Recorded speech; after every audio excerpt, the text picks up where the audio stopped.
오늘 말씀은 사귐이라는 제목으로 함께 말씀을 나누기를 원합니다. 모든 사람들에게 핵심 가치라는 것이 있습니다. 이 핵심 가치라는 것은 뭐냐면 뭔가를 봤을 때 가장 중점적으로 보는 것, 또한 가장 중심을 가지고 보는 것을 핵심 가치라고 얘기를 하죠. 예를 들자면 이런 것입니다. 우리 10대 소녀들이 형제를 사귈 때, 남자를 볼 때 가장 중요하게 여기는 것이 뭐냐면 얼마나 잘생겼는가, 얼마나 외모가 출중한가를 굉장히 중요하게 생각을 합니다. 그런데 엄마들은 무엇을 보는가?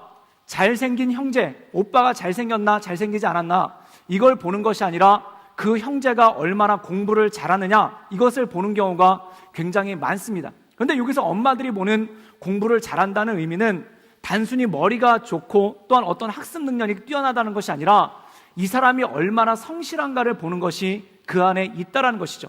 그래서 연세가 많으신 엄마들은 남자를 볼 때 그 사람의 성실성을 보는 반면에 우리 10대 소녀들은 일단 성실이야 어떻게 됐든지 외모가 출중하고 잘생겨야지 마음을 여는 그러한 경우가 있죠. 그래서 어떤 하이스쿨 학생이 저한테 그런 얘기를 했어요. 그게 뭐냐면 얼굴이 잘생긴 형제가 공부를 못하는 것은 10대의 방황일 뿐이라고 이렇게 얘기를 하면서 굉장히 그걸 긍정적으로 보더라고요. 그러니까 얼굴이 잘생기면 뭘 해도 다 괜찮아요.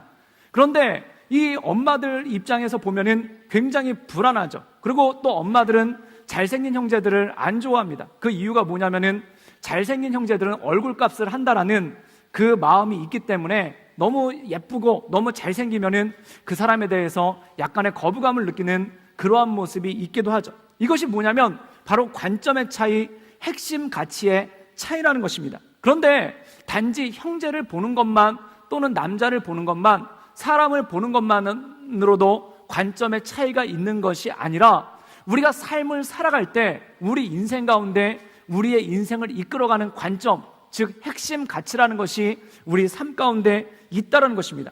그런데 이 핵심 가치는 우리의 삶을 이끌어가는 굉장히 중요한 요소임에도 불구하고 많은 사람들이 내 삶을 이끌어가고 있는 핵심 가치가 뭔지 잘 모르는 경우가 굉장히 많다는 것입니다. 그래서 그런 분들을 위해서 몇 가지 질문을 제가 드려보도록 하겠습니다. 이 몇 가지 질문을 듣는다면은 내가 이런 핵심 가치를 가지고 살아가고 있구나라는 것을 알게 되죠. 첫 번째는 뭐냐면 당신이 어떤 말을 가장 많이 하는가? 여러분이 하시는 말 가운데 어떤 말을 가장 많이 하는가를 보면은 그 사람의 핵심 가치가 나옵니다. 예를 들자면 이런 것이죠. 대학 진학을 앞두고 있는 자녀를 둔 부모님은 무슨 얘기를 해도 대학과 관련된 얘기를 합니다. 그리고 텔레비전을 봐도 대학과 관련된 그것에 눈이 번쩍 뜨이죠. 이런 분들한테는 아이폰 6가 나왔던, 스티브 잡스가 2년 전에 죽었던 말았던 아무 상관이 없습니다. 그런데 지금 핸드폰을, 모바일 폰을 바꾸려고 하는 사람은 뭐에 귀가 번쩍 뜨이냐면은 갤럭시가 좋은가, 아이폰이 좋은가, 그거를 비교하는 것을 보면은 그것에 대해서 계속 관심을 갖는 그러한 모습을 보이게 됩니다. 이것은 무엇일까요? 내가 무엇에 관심을 갖고 그것에 대해서 어떤 말을 많이 하는가를 들어보면은 이 사람 인생의 핵심 가치가 나온다는 것이죠. 형제들 중에 차를 사거나 바꾸려는 분들 보면 그 사람들은 차 얘기만 합니다. 지나다니는 차만 봐도 그것을 유심히 보는 그러한 일이 있죠. 그것과 마찬가지로 내가 무엇에 관해서 말을 많이 하는가, 또한 내가 어떤 주제에 관해서 말을 많이 하는가를 보면은 그 사람이 가지고 있는 핵심 가치가 그 안에 나온다는 것이죠. 사랑하는 여러분, 요즘 여러분들은 어떤 말을 많이 하고 계십니까? 또한 어떤 이야기를 많이 하고 계십니까? 제가 보니까 그것에 대해서 말한다는 것은 좋게 얘기하던 나쁘게 얘기하던 그것이 핵심 가치가 그 사람의 인생 가운데 되어 있었다는 것이죠. 제가 가만히 보니까 이 자매들이 어떤 형제에 대해서 관심을 가지면은 그 형제 얘기를 굉장히 많이 하는데 좋게 얘기하면은 자기의 마음을 눈치챌까봐 욕을 해요. 그래가지고 그 형제 욕을 갖다가 오늘 그 형제 패션 굉장히 안 좋지 않니? 오늘 헤어스타일 굉장히 안 좋지 않니? 그러면서 그 형제 얘기를 하면서 남들이 어떻게 반응하나를 곰곰이 들어보면서 그 형제가 어떤 사람인가를 판단하려는 그런 경우가 있어요. 그런데 제가 가만히 보니까 그 자매 입에서 그 형제가 많이 오르내리면은 어찌되었든지 간에 그 형제가 그 자매의 마음 가운데 있다라는 거예요. 그리고 그것에 따라서 움직이는 그러한 모습이 그 안에 있다라는 것이죠. 또 이런 질문을 드릴 수 있습니다. 그건 뭐냐면 여러분은 어디에 돈을 많이 쓰는가? 그리고 어디에 돈을 많이 써도 그것을 아깝다라고 생각하지 않는가? 우리 엄마들 보면은 정말 단돈 일부를 아끼기 위해서 콜스나 우럴스 가서 노란 딱지가 붙어있는 거기를 헤매고 다니시죠. 그런데 여러분들이 자녀들이 공부하는 과외비를 위해서는 100불, 200불을 아끼지 않고 막 쓰는 그러한 모습이 그 안에 있지 않습니까? 그리고 또 이런 경우가 있습니다. 어떤 형제들은 한국에서 자매들이 6,000원짜리 커피를 마시는 걸 보고 사치한다, 낭비한다, 허세다, 괜한데 돈 쓴다 이러면서 비난을 합니다. 그런데 정작 본인들은 100불짜리, 10만원짜리 양주 마시면서 싸게 마셨다고 얘기하는 그런 형제들도 있어요. 또 어떤 자매들은 100만원짜리, 1000불짜리 명품 가방을 들고 싸게 샀다고 좋아하는 그러한 사람도 있죠. 저는 비닐봉다리 같은 가방을 들고 다니기 때문에 그게 잘 이해가 되지 않을 때가 있어요. 그런데 왜 100만원짜리 가방이 쌀 건가? 어떤 분들은 이거 100만원 주고 샀어 그랬더니 너무 싸게 샀다 막 그러면서 어디 막 이러면서 관심을 보이는데 제가 볼 때는 결코 싸 보이지가 않거든요. 그런데 이것이 뭐냐면 무엇에 돈을 썼을 때 그것에 핵심 가치가 있는 사람들은 그걸 아끼지를 않아요. 특별히 이 기타를 치는 찬양 인도자들이나 이 기타리스트를 보면은 정말 비싼 기타를 사요. 막 하나에 거의 자동차 한 대 값에 그런 기타를 사면서 좋아하는 형제들이 있습니다. 그런데 뭐 소리는 그 정도 가가 안 나오는 것 같은데 본인의 실력에 의해서는 그 정도가 안 되는 것 같은데 그걸 굉장히 애지중지하면서 가지고 다니죠. 핵심 가치가 어디 있느냐가 중요하다는 것이죠. 여러분 만약에 돈이 있다면 무엇을 쓰겠습니까? 만약 여러분에게 100억이라는 돈이 있으면은 그걸 가지고 뭘 하겠습니까? 그 사람이 돈을 쓰고 돈을 쓰는 씀씀이를 보면은 그 사람의 핵심 가치가 어디 있는지를 알겠다라는 것이죠. 만약에 여러분이 100억짜리 로또에 당첨이 됐는데 여러분께서 지금 하시는 일을 계속한다면은 그 사람은 진짜 꿈의 직장을 다니시는 분입니다. 그런데 100억이 생겼는데 당장 직장 그만둔다. 그럼 그분은 마지못해 다니고 계신 거예요. 만약에 여러분 100억이 생겼는데 지금 교제하고 계신 형제나 자매를 보면서 내가 100억이 생겼는데 이 형제와 계속 사귈 것인가 말 것인가 그런 고민이 든다면은 여러분은 완벽한 형제를 만나지 못한 거예요. 또한 내가 100억이 생겼는데 이 자매랑 계속 사귈 건가 말 건가 그걸 고민한다면은 이분도 완벽한 형제나 자매를 만나지 못한 거예요. 여러분 지금 혹시 교제하시는 분 계시면 한번 그분을 슬쩍 쳐다봐 주시기 바랍니다.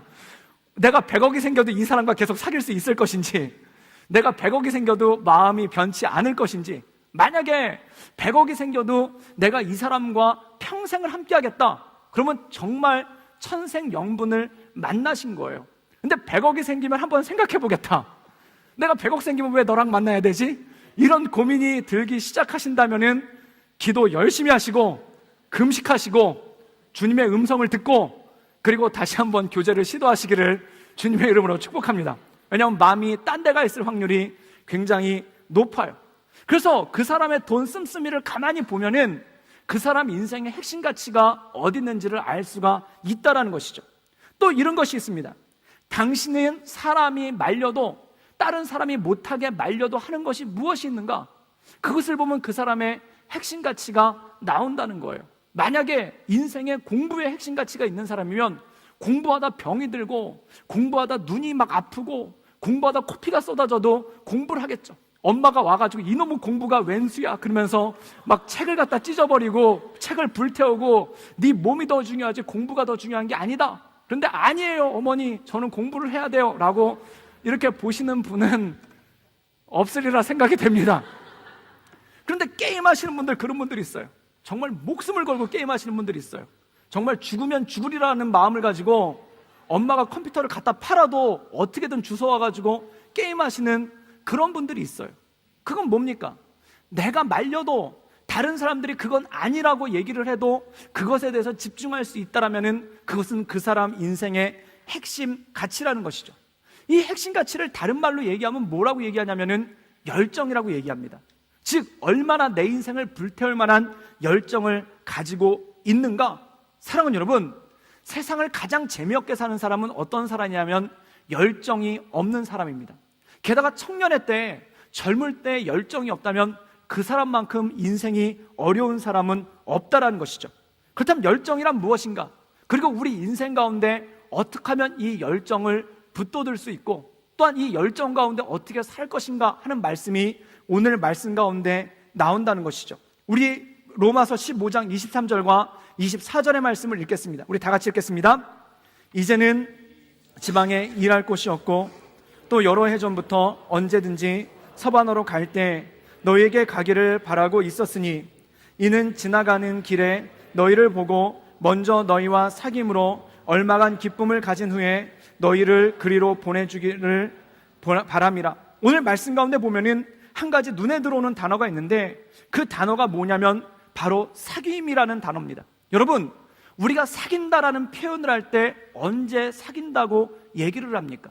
제가 어떤 형제랑 이렇게 팔짱을 끼고 걸은 적이 있어요. 그랬더니 어떤 자매가 저를 바라보면 농삼삼삼 이렇게 얘기를 하더라고요. 목사님, 쟤랑 사귀세요? 그러더라고요. 근데 제가 아니라고 그랬어요. 그런데 그 형제랑 굉장히 친하거든요. 그럼 친한 것과 사귄다는 것은 다른 의미입니까? 여러분, 요즘에 내가 누구를 사귀고 있다, 그렇다면 그 사람과 진지하게 교제를 하고 있다는 뜻이죠. 그렇다면 남녀 간의 사귐을 사귄다라고 얘기합니다. 형제들끼리 만나는 걸 사귄다고 안 그래요. 자매들끼리 만나는 걸 사귄다고 안 그래요. 형제들끼리 만나는 건 친하다고 얘기하고 자매들끼리 만나는 것도 친하다고 얘기합니다. 그렇다면 사귄다는 것은 무엇을 의미할까요? 남자와 여자가 깊이 서로를 사랑하는 마음으로 함께하는 것을 사귄다고 합니다. 좀 더 나가서 결혼을 염두에 두고, 그리고 좀 더 나가서 가족이 될 것을 염두에 두고 만나는 것을 사귐이라고 얘기를 하죠. 그렇다면 사귐을 한마디로 정의하면 무슨 뜻일까요? 특별히 의미 있는 만남인데 어떤 만남이냐면 가족이 아닌데 가족 같은 친밀감을 느끼는 만남을 바로 사귐이라고 한다는 것입니다. 가족은 아닌데 가족과 같은 친밀감을 느껴요. 이것을 가지고 사귐이라고 얘기한다는 것이죠. 한 가지 예를 들자면 이런 것입니다. 제가 저희 어렸을 때 중학교 다닐 때 저희 사촌 누나 집에 놀러 간 적이 있어요. 그 이모 댁에 놀러 간 적이 있는데 그 집에서 아이스크림을 주시더라고요. 그래가지고 제가 이렇게 아이스크림을 먹고 있었는데 밖에 나갔다 들어오던 누나가, 그때 그 누나는 대학생이었는데 들어오더니 저를 보고 아이스크림 먹니? 아이스크림 맛있겠다 라고 얘기를 하는 거예요. 그래서 저는 그 누나를 좋아하는 마음에 이렇게 아이스크림을 내밀면서 한 입 먹어, 그렇게 얘기를 했죠. 그랬더니 이분이 막 손을 흔들면서 더럽게 그걸 어떻게 먹니? 그러면서 냉장고에서 꺼내가지고 새 거를 먹는 거예요. 그런데 그런가 보다라고 보고 있었는데 그 누나가 아이스크림을 먹고 있는데 그 누나가 키우던 강아지가 밖에서 뛰어 들어오는 거예요. 그랬더니 제가 깜짝 놀랐어요. 자기가 먹던 아이스크림을 그 개한테 내미는 거예요. 그러니까 그 개가 신난다고 그 아이스크림을 핥아먹어요. 그것도 충격이었는데 뭐가 더 충격이었냐면 그 개한테 먹이던 아이스크림을 다시 자기가 먹는 거예요. 그때 그걸 보고 제가 깨달았어요. 저는 개만도 못하다는 것을. 저는 그 누나한테 제가 먹던 거를 이렇게 줄 때는 더러워서 안 먹겠다던 사람이 개가 막 빨던 걸 갖다가 막 개침이 그대로 묻어 있는데 그거를 아무렇지도 않게 먹는 거예요. 제가 그걸 보고 충격을 받았습니다. 저 누나한테 나는 강아지만도 못한 존재구나. 그런데 여러분, 객관적으로 봤을 때 진짜 제가 개보다 더 더러웠을까요? 객관적으로 봤을 때 제가 그 집 개보다 더 더러웠을까요? 아니에요. 저는 이빨도 닦고요, 가글도 하고요, 그 다음에 사람이 먹는 것만 먹어요. 그런데 걔는 양말도 물고 다니고 막 화장실에서도 노는 것 같고 아무데나 아무거나 다 묻히고 돌아다니는 것 같고 일반 개들이랑도 막 뽀뽀하고 다니는 그래요. 객관적으로 보면은 그 강아지보다 제가 훨씬 더 깨끗해요. 제 입이 훨씬 더 청결해요. 그런데 왜 그 누나는 제가 먹던 아이스크림은 더러워서 못 먹겠다고 그러고 그 개가 먹었던 아이스크림은 아무렇지도 않게 먹을까요? 그것이 바로 친밀감의 차이라는 겁니다. 여러분, 교제하시는 남녀분들 보면요, 음식을 하나 시켜놓고 그걸 같이 나눠 먹어요. 제가 옆에서 보면 더러워서 못 쳐다보겠어요. 그런데 그들은 신난다고 먹어요. 왜 그럴까요? 왜 그것에 대해서 아무런 갈등이 없을까요? 커피 하나 시켜놓고 그걸 갖다 서로 나눠서 쉐어해서 먹는데 아무런 갈등이 없어요. 왜 그럴까요? 사귐이 있다는 것은 가족과 같은 친밀감이 그들의 안 가운데 있다는 것입니다. 즉 모든 것을 나눠도 꺼리낌이 없고 모든 것을 함께해도 꺼리낌이 없는 그러한 친밀감이 있는 상태를 바로 사귄다라고 얘기하고 있죠. 그렇다면 이 사도 바울이 로마 성도들에게 이렇게 얘기하고 있습니다. 우리에게 사귐이 있다라고 얘기합니다. 이것은 무엇일까요? 바로 로마 성도들과 바울 사이에 이런 가족과 같은 친밀감이 그 안에 있다라는 것이죠. 여러분, 가족의 특징은 무엇일까요? 가족의 가장 첫 번째 특징은 뭐냐면 언제나 내 편이 되어준다는 거예요. 가족은 언제나 내 편이 되어준다는 거예요. 여러분, 길가를 가다가 내 동생이 다른 사람과 싸우고 있으면은 왜 싸웠는지 이유도 물어보지 않고 가서 내 동생 편을 들어줘요. 이게 가족이에요. 여러분, 많은 형제와 자매들이 교제하면서 싸우는 이유를 가만히 보니까 제가 누가 이렇게 커피숍 같은 데서 커피 마시다가 형제 자매들이 싸우는 것 같으면 옆에서 왜 싸우나 이렇게 잘 들어보는 그런 취미가 좀 있어요. 근데 가만히 듣다 보면 주로 이런 거예요. 뭐냐면은 자매들이 앉자마자 회사에서 있었던 또는 학교에서 있었던 억울한 일에 대해서 막 얘기를 해요. 오빠, 오늘 내가 회사에서 이런 일을 당했어. 우리 부장님 사이코야. 뭐 우리 교수님 사이코야. 막 이러면서 막 부장님 욕을 하고 교수님 욕을 해요. 그런데 그때 형제들의 반응이 중요해요. 많은 형제들이 그때 가족과 같은 친밀감을 가지고 있다면은 진짜 그 부장님 사이코인데 진짜 그 교수님 사이코인데 이러면 아무 문제가 없어요. 역시 우리 오빠 막 그러면서 분위기가 좋아져요. 그런데 어디서 문제가 생기냐면은 형제가 갑자기 컨설턴트가 돼요. 오빠 생각엔 너도 잘못한 것 같아. 이러면은 오빠 회사에서도 너 같은 애 꼭 하나 있어. 막 이러면서 갑자기 부장님과 본인이 일체가 돼가지고 막 부장님 편을 드는 거예요. 그러면 그때 자매들이 느끼는 것이 뭐냐면은 굉장히 섭섭해져요. 게다가 어떤 형제들은 더 나가요. 여자들도 군대 갔다 와야 돼 막 그러면서 군대 갔다 와야 세상을 알지 막 이러면서 군대 타령까지 해요. 그럼 그때 싸우는 거예요. 우리 나중에 봐 막 이러면서 그럼 자매들이 백을 들고 일어나게 되죠. 그럼 여기서 자매가 원하는 건 뭘까요? 공감이에요. 그 공감은 뭐냐면 친밀감이라는 것입니다. 어떤 상황에 있어도 나를 응원해주는 사람, 이것이 친밀감입니다. 판단해주는 사람이 아니라, 평가해주는 사람이 아니라, 옳고 그름을 얘기해주는 사람이 아니라 내 편이 되어주는 사람을 가족이라고 얘기하고 그것을 사귐이라고 얘기한다는 것입니다. 사랑하는 여러분, 공지영 작가가 쓴 가족에 대한 에세이가 있는데 그 에세이의 제목이 뭐냐면 이거예요. 그래도 난 널 응원할 것이다. 그래도는 뭘까요? 어떤 상황에서도 난 널 응원할 거라는 거예요. 여러분, 사람은 언제 열정을 불태울 수 있는가? 옆에서 나를 응원해주는 사람이 있으면은 열정을 불태우게 되는 거예요. 마라톤을 할 때 굉장히 중요한 요소 중에 하나가 뭐냐면 옆에서 박수 쳐주는 사람이 있어야 돼요.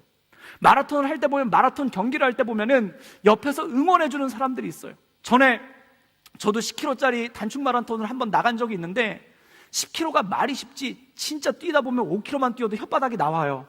굉장히 힘들어요. 정말 힘들어요. 그때 막 힘들어서 못 뛰겠는데 학교에서 체육대회 할 때 보통 10km 단축 마라톤을 해요. 그럼 그때 제가 막 이렇게 신학과 이걸 갖다가 붙이고 막 뛰고 있는데 죽을 것 같아요. 진짜 뛰다 보면은 막 죽을 것 같아요. 그런데 옆에 나와가지고 누가 막 응원해주는 사람들이 있어요. 신학과는 약간 조금 어려운 게 뭐냐면 응원도 형제들이 나와서 응원을 해줘요. 왜냐면 50명 정원 중에 거의 50명이 형제들이라고 그러면 안 뛰어! 막 이러면서 응원해요. 그런데 선교학과, 거기는 50명 정원에 반이 형제고 반이 자매예요. 거기 막 나와가지고 자매들이 어머 오빠! 막 그러면서 응원을 해요. 그럼 갑자기 형제들이 막 다 죽어갈 것 같은 표정을 하다가 막 으라차차차차 막 그러면서 막 뛰어요. 그걸 보고 제가 깜짝 놀랐어요. 응원이란 그런 겁니다. 응원이란 우리의 열정을 극대화시킬 수 있도록 해주는 능력이 바로 응원이라는 것이죠. 사랑하는 여러분, 오늘 사도 바울은 너희와 내가 사귀었다라고 얘기를 합니다. 우리에게 사귐이 있다라고 얘기를 합니다. 그것은 무슨 의미일까요? 가족과 같이 너희들이 내 편이 되어줘서 나를 응원해 준다는 거예요. 그리고 너희들의 응원을 힘입어서 내가 서바나까지 가겠다라는 말씀이 이 말씀 가운데 들어있는 내용이라는 것이죠. 사랑하는 여러분, 사도 바울에게는 열정이 있어요. 그 열정이 뭐냐면은 서바나, 즉 스페인, 그 당시 로마 사람들에게 땅끝은 서쪽의 땅끝이 스페인이었어요. 그래서 이 사도 바울의 열정이 뭐였냐면 내가 땅끝까지 가서 복음을 전하는데 스페인까지 가겠다라고 얘기를 하는 거예요. 그 스페인까지 가는데 너희가 나를 응원해 주었다. 내가 스페인까지 갈 수 있도록 너희가 나를 응원해 주었다라는 메시지가 이 말씀 가운데 있다라는 것입니다.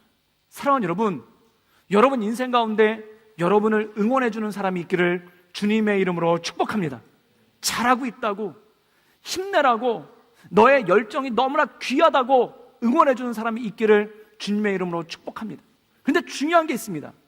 사람은 누구를 응원하는가? 누구를 응원하고 싶은가? 열정이 있는 사람을 응원하고 싶은 거예요.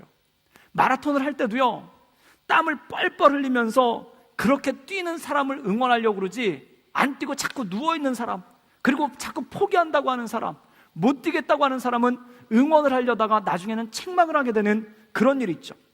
전에 한국 방송인 KBS에서 한 다큐멘터리가 소개가 됐어요. 그런데 그 한 다큐멘터리에 보면은 한 고등학교 1학년 학생, 그러니까 여기 나이로 하면은 한 하이스쿨 10학년 정도 되겠죠. 그런데 그 학생이 소개가 됐는데 그 학생의 집이 정말 가난해요.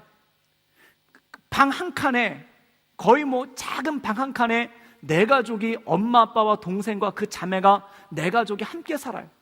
근데 그 집이 반지하예요. 그래서 늘 습기가 차 있고, 그 다음에 곰팡이가 펴서 집안에서 쾌쾌한 냄새가 나요. 그리고 더 나쁜 건 뭐냐면 아버지가 한쪽 다리를 못 쓰세요. 그래서 정상적으로 일을 못 해요. 게다가 더 나쁜 건 뭐냐면 엄마는 정신착란증이 있어요. 그래서 아침만 되면 엄마가 일어나자마자 누가 나를 죽이러 온다고 거리로 뛰어나가가지고 소리를 질러요. 그래서 이 자매는 아침에 하는 일이 뭐냐면 아침에 일어나서 집 나간 엄마를 찾아와야 돼요. 그래서 그 소리 지르는 엄마를 데리고 온 다음에 그 다음에 아침밥을 지어서 아버지와 동생을 먹이고 그 다음에 도시락을 싸가지고 학교를 가요. 생활이 너무 어렵기 때문에 학교가 끝난 다음에 바로 오는 것이 아니라 아르바이트를 해요. 아르바이트를 몇 시간 동안 한 다음에 다시 집에 돌아와서 저녁을 한 다음에 가족들을 먹이고 그 곰팡이가 펴있는 그 집을 청소해야 되는 거예요. 그 집에는 부엌이 딱 하나 있는데 거기 수도꼭지가 하나예요. 화장실이 따로 없어요. 화장실은 밖에 있는 공동 화장실에서 다른 사람들과 같이 써야 돼요. 그리고 거기 수도꼭지가 하나밖에 없기 때문에 부엌에서 씻는 것도 부엌에서 씻어야 되고 음식도 부엌 한 군데서 해야 돼요. 정말 가난한 집이에요.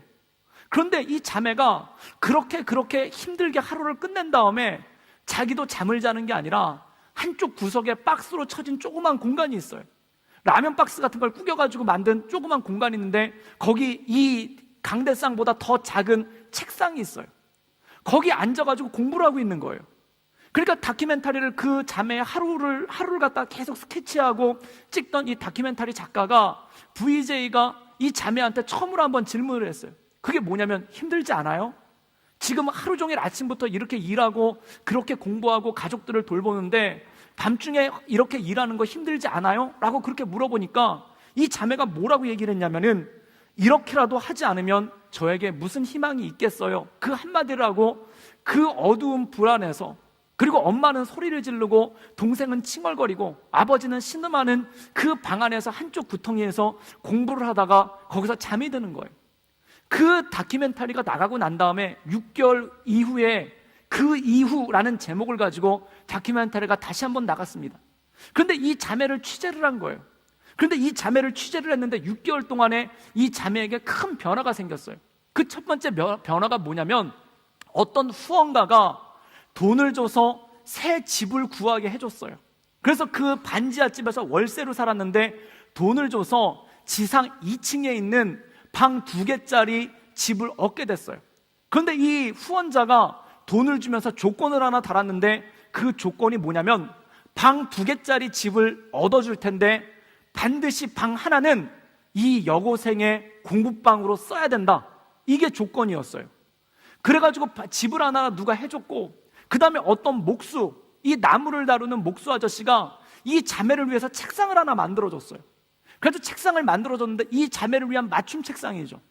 누가 옆에서 소란스럽게 해도 방해받지 않도록 잘 밀폐된 책상을 하나 만들어준 거예요. 그리고 그 책상을 갖다 주면서 이 다큐멘터리를 보고 이 강대상보다도 더 조그만 책상에서 앉아서 공부하는 것이 너무 마음에 아파가지고 자기가 특별히 책상을 만들어가지고 왔다는 거예요. 그리고 또 어떤 일이 생겼냐면은, 이 자매가 다니는 고등학교 근처에 있는 대학교에 대학생 서클이 하나가 생겼는데, 그 대학생 서클이 뭐냐면은 이 자매를 과외 공부를 시켜주는 동아리가 생긴 거예요. 그래가지고 일주일에 한 번씩 거기 모인 대학생들이 과목을 정해서 수학과 영어와 국어 과목을 정해서 일주일에 한 번씩 와가지고 이 자매한테 공부를 가르쳐 주는 거예요. 그러고 나서 이 자매가 환하게 웃는 모습을 보여주면서 그 다큐멘터리가 끝났습니다. 그런데 제가 그 다큐멘터리를 보면서 한 가지 깜짝 놀란 게 있는데, 그게 뭐냐면 이런 것입니다. 사람은 누구를 응원하고 싶은가? 어떤 어려운 상황에서도 희망을 이어가려는 사람이 그 희망이 꺾이지 않도록 그 희망을 살려주고 싶은 마음이 모든 사람들의 마음 가운데 있다라는 거예요. 여러분, 사람은 누구를 응원하냐면 자기 인생의 열정을 가지고 자기 희망을 꺾지 않는 사람을 바라볼 때, 그래서 그 집을 구해준 사람, 책상을 만들어준 사람, 그리고 그 대학생들한테 왜 이 자매를 돕습니까? 라고 물어봤더니 그들이 딱 한마디 말을 해요. 이 아이가 희망을 꺾지 않았으면 했어요. 희망을 이어주고 싶은 마음이 있는 거예요. 여러분, 사람은 누구를 응원하냐면 잘하는 사람, 능력 있는 사람, 탁월한 사람이 아니라 어떤 상황에서도 자기의 희망을 이어가는 사람, 자기의 열정을 이어가는 사람을 응원하고 그를 격려하고 싶다라는 것입니다. 사랑하는 여러분, 사람 인생 가운데 그러한 것들이 있다는 거죠. 뉴욕 마라톤은 굉장히 유명한 마라톤인데 거기에 특징이 있어요. 이 뉴욕 마라톤은 장애인들도 같이 뛸 수가 있는 마라톤이에요.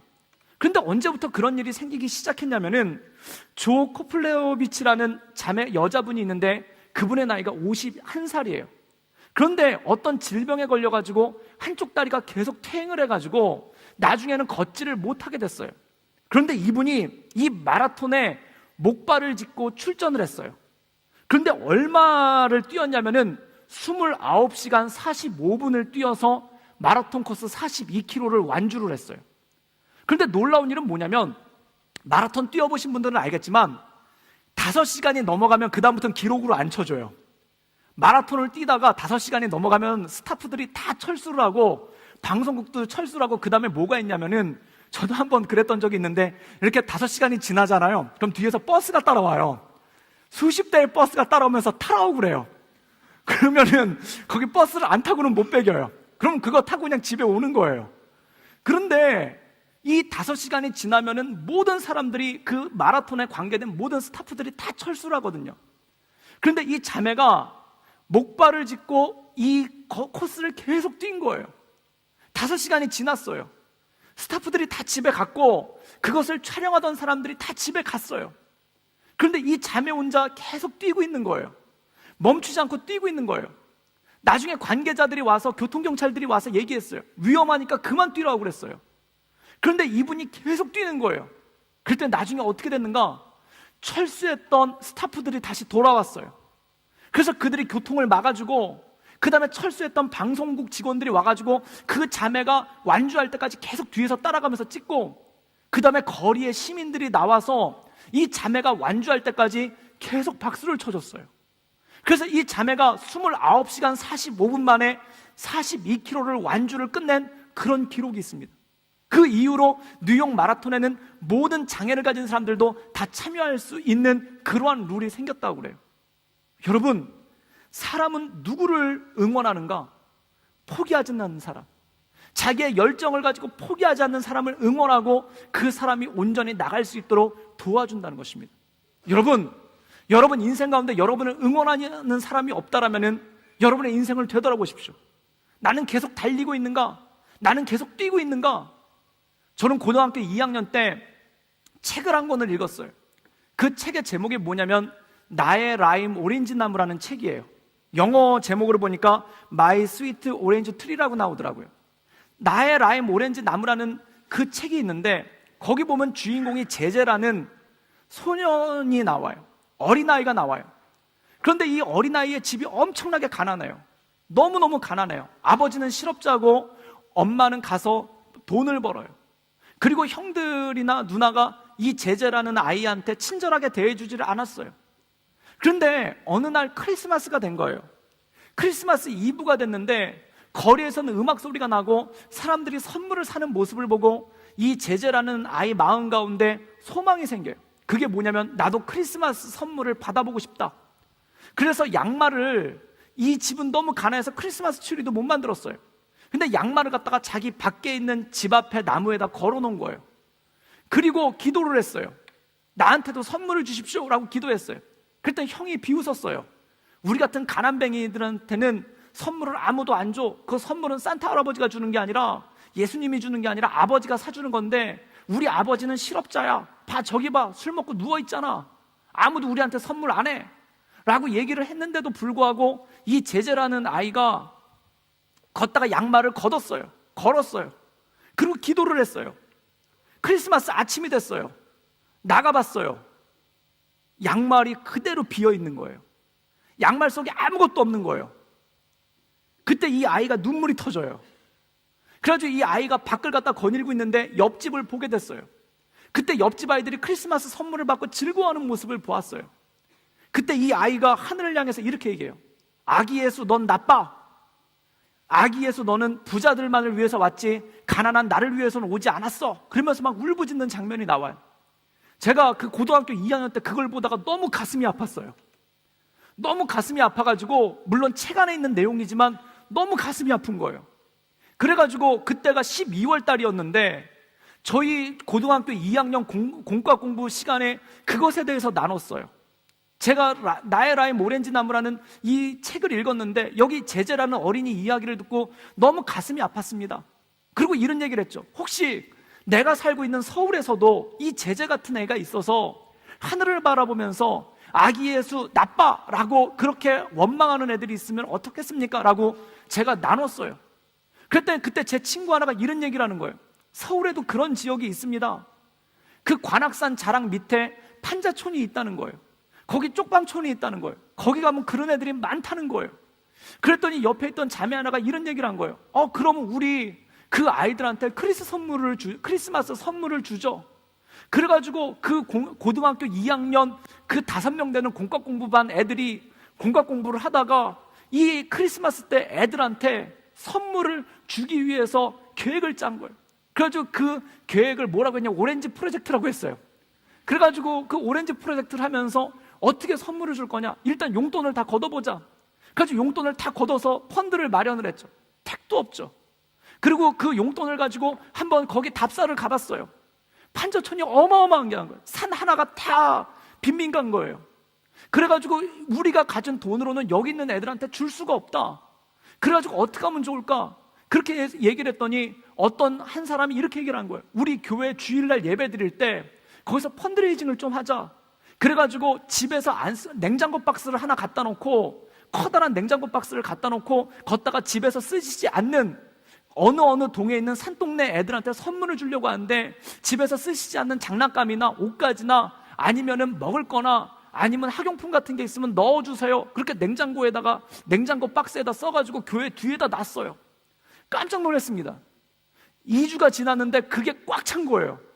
그래가지고 박스 하나를 더 마련해가지고 또 놨어요. 그런데 꽉 찬 거예요. 그러고 나서 그걸 갖다가 저희가 라면 박스를 가져다가 걷다가 포장을 했어요. 애들이 몇 명인지를 알아보려고 그 산에 올라가가지고 쪽방촌에 가면은 신발을 다 골목에다 갖다 놔요. 그 신발을 보고 작은 어린이 신발이 있는 그 집을 찾아가지고 분필로 걷다가 매직으로 영표를 하면서 다닌 거예요. 그 집을 다 지도에다가 그려놨어요. 그리고 크리스마스가 될 때까지 그걸 갖다가 모아가지고 다 포장을 한 거예요. 포장을 했더니 박스가 50개가 나오더라고요. 그래서 50명 가정한테, 50명 아이들한테 이것을 선물로 주기로 하고, 그리고 근데 그걸 50박스를 어떻게 옮겨요? 그때 남자 집사님 몇 분이 밴을 가지고 오셔서 우리가 날라주겠다. 그래서 크리스마스 12월 24일 날 밤 12시에 그 집사님들이 밴에다가 태워줘가지고 그 산동네를 간 거예요. 모두가 잠들어 있고 그 추위가 있는 밤에 그 고등학생 5명이서 그 박스를 들고서 걷다가 하나씩 놓고 나온 거예요. 그리고 그 집에 축복 기도를 해주고 왔어요. 아침에 그걸 열어봤었을 때 그 선물을 발견해 애들 얼굴을 생각하면서 그러고 왔어요. 그러고 난 다음에 5년 동안 그 오렌지 프로젝트는 계속됐습니다. 여러분, 그것은 큰 계획인가요? 월간 계획서를 짜가지고 청년부가 이런 사역을 하자라고 짜가지고, 또는 우리 고등부가 이런 계획을 짜자 그래가지고 교회 예산 타가지고 이렇게 해서 저렇게 해서 그렇게 해야 만들어지는 걸까요? 아닙니다. 여러분, 우리 마음 가운데 다른 사람을 돕고자 하는 조그만 마음만 있다면, 우리들 마음 가운데 다른 사람에 대해서 긍휼하게 여기자 하는 조그만 마음만 있다면 그걸 응원해 주는 사람들이 옆에 있어요. 저는 한 번 나눴을 뿐인데 그걸 보고 서울 아래 이 제자와 같이 눈물을 흘리는 애가 없었으면 좋겠다라는 그 책 내용 하나를 나눴을 뿐인데 그게 나중에 그렇게 프로젝트가 되더라고요. 사랑하는 여러분, 우리가 주의 일을 한다는 것도 그런 것입니다. 어떤 행사나 계획이나 프로그램이나 시스템이 아니에요. 우리 마음 가운데 그것을 내보내고자 하는 마음들이 있을 때 그것이 이루어지고 그것을 응원하는 사람들이 우리 가운데 생기기 시작한다는 것이죠. 여러분, 여러분에게 열정이 있다면 여러분들 응원하는 사람들이 있을 것입니다. 그 열정을 드러낸다면 그것을 응원하는 사람들이 있을 것입니다. 많은 사람들이 그렇게 얘기를 합니다. 여러분들 진짜 여러분의 비전은 편하고자 하는 것입니까? 진짜 편하게 사는 것이 여러분 인생의 모든 것입니까? 편한 것이 여러분의 인생의 모든 것입니까? 여러분, 청년들한테서 열정이 사라지면은 그 다음에는 귀찮은 것밖에 안 남아요. 세상에는 두 가지 일로 나눠져요. 귀찮은가, 귀찮지 않은가. 열정이 있는가, 열정이 없는가가 아니라 귀찮은가, 귀찮지 않은가예요. 여러분들이 하는 질문은 무엇입니까? 여러분 일생 가운데 가장 먼저 하는 질문은 무엇입니까? 뭔가를 할 때, 뭔가를 시도할 때, 뭔가를 준비할 때 가장 먼저 하는 질문은 뭔가요? 하나님께서 원하시는 건가입니까? 아니면 귀찮은가 합니까? 열정이 사라지면요, 인생이 다 귀찮습니다. 특히 청년들한테 힘이 남아 도는 청년들한테 열정이 사라지면 인생 자체가 너무너무 귀찮아요. 누워서 손 하나도 까딱하기 싫어요. 그것이 열정이 사라진 모습 아닙니까? 내 인생의 구분이 귀찮은가 귀찮지 않은가로 나눠지게 되면은 나를 응원해주는 사람 아무도 없어요. 나에게 손뼉 쳐주는 사람 아무도 없어요. 나를 격려해주는 사람 아무도 없어요. 그것의 악순환이에요. 사랑하는 여러분, 하나님께서는 우리에게 비전이라는 걸 주십니다. 우리에게 열정을 주십니다. 사도 바울의 열정은 무엇인가? 내가 땅끝까지 가서 복음을 전해야 되겠다. 그 열정이 그 안에 불타오르기 시작할 때 그를 응원해주는 로마 성도들의 사귐이 그 안에 있었다는 것입니다. 사랑하는 여러분, 그럼 마지막 질문입니다. 어떻게 응원할 것인가? 어떻게 응원할 것인가? 저는 그 20대 때 몇 번 말씀드렸지만 노숙인 쉼터에서 사역을 했어요.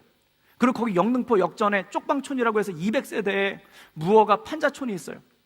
쪽방이라는 곳은 상상을 초월합니다. 왜냐하면 호주에는 그런 가옥 형태가 없어요. 한국도 지금은 많이 철거됐어요. 그래도 있어요. 그런데 영등포 역전에 그 쪽방촌이라는 곳이 있는데 그것은 거의 50년 이상 넘어온 무허가 판잣집들이에요. 정식으로 벽돌을 가지고 집을 지은 것이 아니라 판자를 주워다가 얼기설기 만든 그러한 판자촌이에요. 그래서 집에 하수도가 없어요. 하수도가 없으니까 생활하수를 갖다가 다 길거리에다 버려서 늘 동네에 썩은 냄새가 나요. 그리고 마을 중앙에 화장실이 없어가지고 공동 화장실이 있어요. 그 공동 화장실에 200가구가 넘는 사람들, 거의 1000명에 가까운 사람들이 그 공동 화장실을 써요.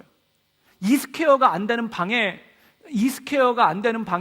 4명, 5명의 가족들이 거의 다리도 펴지 못하고 그런 상태로 자요. 부엌이 없기 때문에 방 안에서 브루스타에다가 요리를 하고 조리를 해서 그렇게 먹어요. 거기서 신방을 하고 전도를 하고 그렇게 2년 동안 사역을 했었습니다. 그런데 제가 한 가지 놀라운 광경을 봤어요. 그게 뭐냐면 추석 전날이었어요. 추석 전날인데 그 추석에 한국에서는 추석이 오면은 추석빔이라고 그래가지고 새 옷을 해입는 풍습이 있어요. 그런데 새 옷을 해입는데 제가 그때 영등포 역전에서 이렇게 지나가고 있는데 영등포 역전에 옷가게가 하나 있어요. 근데 그 옷가게 이름이 뭐냐면 그때가 몇 년도였냐면 1997년도였습니다. 그 옷가게 이름이 뭐였냐면은 6천냥 하우스예요. 모든 옷이 가격이 6,000원, 6불이에요.